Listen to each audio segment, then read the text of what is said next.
Hey all, Nicole here with Dear Teacher Instructional Coaching. Today's topic is about the organization of your space. So ironically, I am filming this in the least organized space that I have, and that is my library space. So as you can see behind me, I've got totes full of stuff. This is actually leftover stuff from a garage sale that a friend and I put on this past weekend. And this is leftover and stuff that I didn't want to immediately donate because I am going to do another garage sale round in a couple of months. So I thought maybe these are a little bit more like fall sweaters and fall boots and stuff, so maybe they'll sell, better later on. So those need a place to go, and I just shoved them down here for now. So I don't really spend time in this space because it's in disarray, because it's chaos to me, because I have my school backpack sitting on my lounger instead of having a nice cozy space for me to come and decompress. So what the point of this is that if you are surrounded by things that are disorganized or things that appear to be chaotic, then you're not going to want to spend time in that space, and you are not going to do your best work probably in that space. So funny, because I took my notes for preparing for this video in our shared office space where I usually am recording, because that, even though behind me it might look like, oh my gosh, there's guitars and amps and whatever, it's very organized in there, and I feel I can work really well. There's not totes of junk. Well, it's not really junk, totes of clothes and boots and things like that that are all over the place. That's not in our office. So it's a much more organized space than this.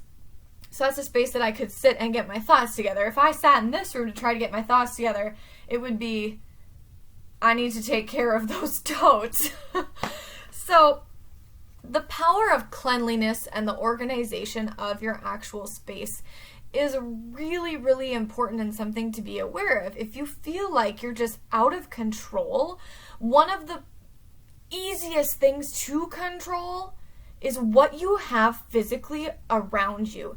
And think of your style, think of things that you like. So there's different ways that you can go about doing some organization, and take the time this summer to do this, okay, in your home. So one way, and this is how I started, one thing that you can do is you can start small. So I started with our entryway.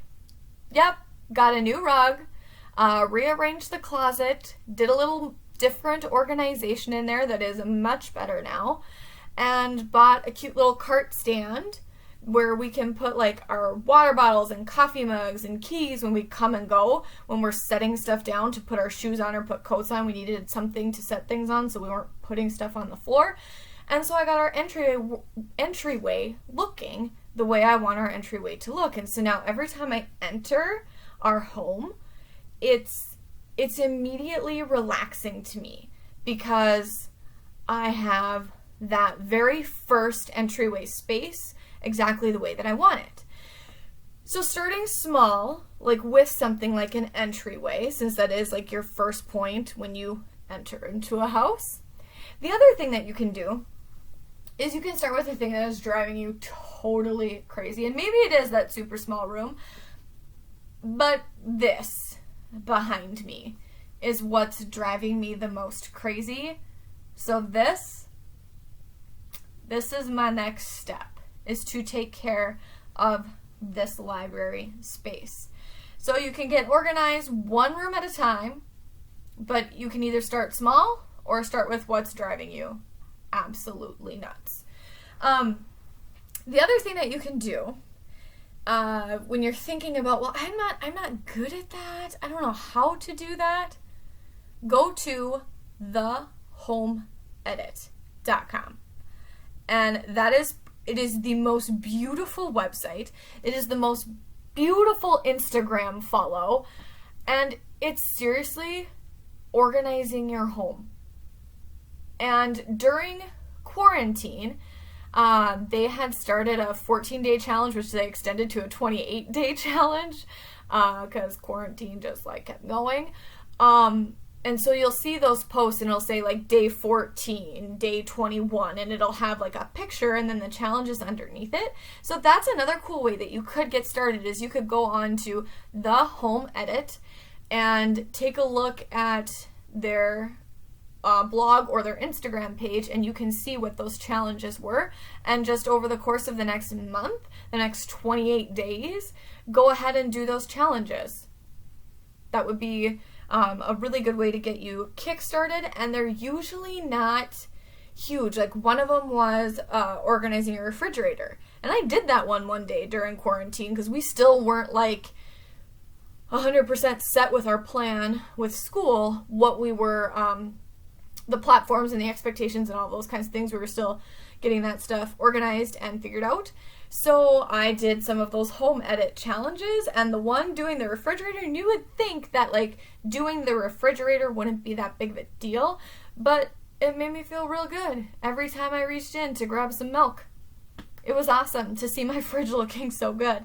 So the Home Edit is a great place to start. And the other thing that I have found to be really enjoyable, and this is something actually my significant other and I did when we were doing home stuff and talking about buying a home and those kinds of things, is we literally would walk around home stores, Home Depot, Lowe's, Menards. We'd go to Target, Walmart, just check out different decor or different, all that kinds of stuff, wood and laminate and tile, and just looking at those things and talking about them so we knew what each other's taste was before we even ventured into the home buying process. So if you're not great with organization, just browse some stores to gain some inspiration.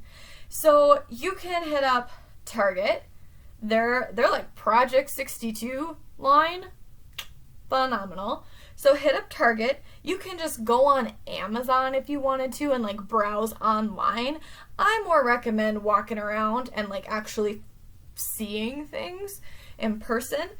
Home Goods. We have a Home Goods here in town, and dang, they have cool stuff in that Home Goods store, let me tell you what. And the other place, actually, that's really cool organization stuff is some of those home stores, like Home Depot, Lowe's, and Menards. So we have found, especially closet organization, what Menards has going on for closet organization right now is super impressive. So browse some of those places in person. If you're still I don't want to leave the house, go to those stores online, or you could even just look up home organization on Amazon. Bed Bath & Beyond has great stuff for kitchen and bath organization. Awesome. Bed Bath & Beyond. Also, the Home Edit, they have links. So if you see a picture and you want to know where they got that stuff, they link that in there. A lot of stuff comes from the Container Store, but you can see their where they get their products, and you can buy basically directly through navigating to that site. So that's something else that is really cool. So organization of your space means reduce stress, reduce anxiety, and it will give you more of a sense of control, and then you will feel like you can manage what you have going on because the space around you is organized and put together. At the start of the school year, I can't do any actual school work until my classroom's ready. And some people try to do those simultaneously. And if you're opening up a new school and you can't actually get in to do any form of decoration, like that's a whole nother ball game. Like you got to make sure that whatever home office you've created for yourself during distance learning, that you keep that intact and do your school work, you know, a little bit at a time now. So like knowing that those 2 days you have before school starts when you can enter your classroom for the first time, or 24 hours before the doors open to let the kids in, you're in the building. That's a lot of pressure, and kudos to you for being able to handle it if you're one of those people. But if you are, like, you have to do all of the school stuff first, so then that way that 24 hours is you organizing your space. Because if those kids walk in and see chaos, that's going to have an impact on them. Like, even if you have some things that are in boxes, tuck them behind your desk. Don't have them just out with the tops open and crap flying out of them. No, like if you just only have time to do the bare essentials and not cute decor on the walls or anything like that until like a little ways into the school year, that's fine. But what's the most important stuff that you need to get organized? Okay? And here's the deal. Here's the great part. You can change it. I love switching up the feng shui in my classroom. Like at the beginning of the year, my students are like, oh my gosh, why is she always changing the room around? And then a couple months into the year, like, she changed it again.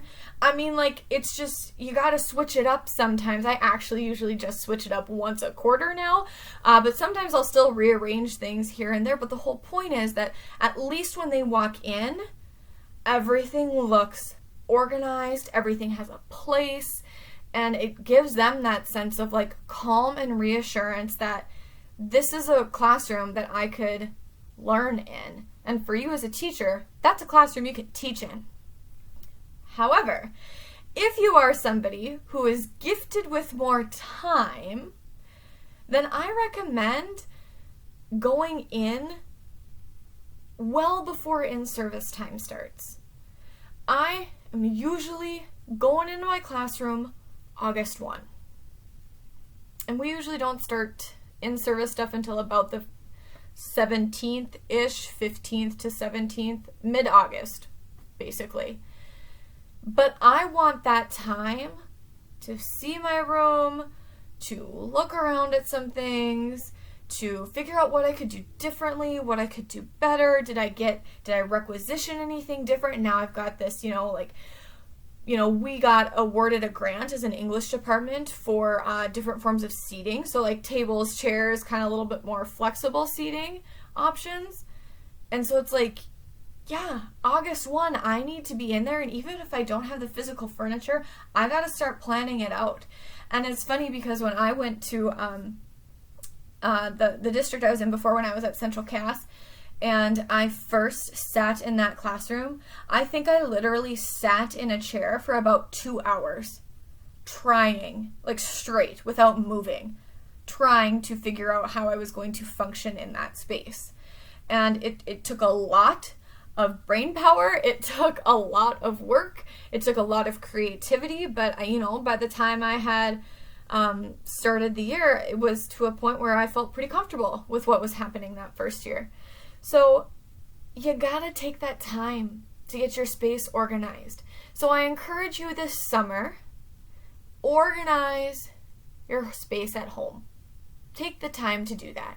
Whether it's one room at a time, starting with something small, or starting with what drives you the most crazy, or it's going through the Home Edit 28-day challenge, or it's just getting inspired by wandering places in person or online, whatever you're most comfortable with.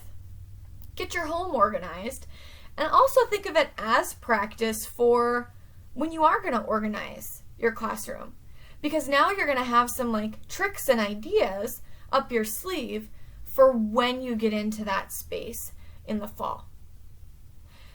So get organized. I'm feeling a little sporadic because of the disaster that's behind me right now. So I best finish this up so I can get organizing. With love, guys. Nicole.